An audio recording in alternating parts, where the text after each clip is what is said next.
Okay, we are going to learn COALESCE function in Oracle SQL, which is a single row function. Here is a syntax. You can see there are n number of arguments in this function, so you can have as many arguments you want.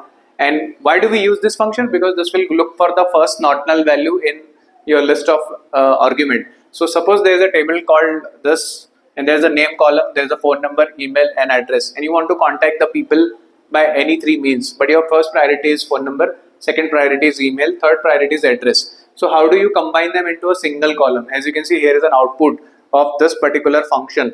So now how does it work? There is a catch into it. There is all argument of COALESCE function must be same. There is a no implicit conversion by Oracle server. So that is the reason we have to convert phone number with to char function.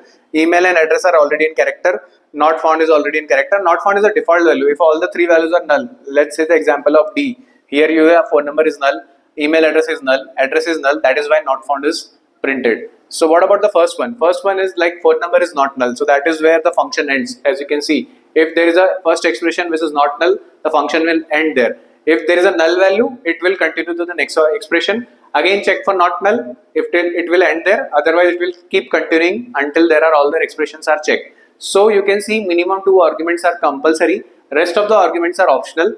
And this is an example which is being displayed here. And if you have any doubt, you can contact us, DM us, follow us. Thank you.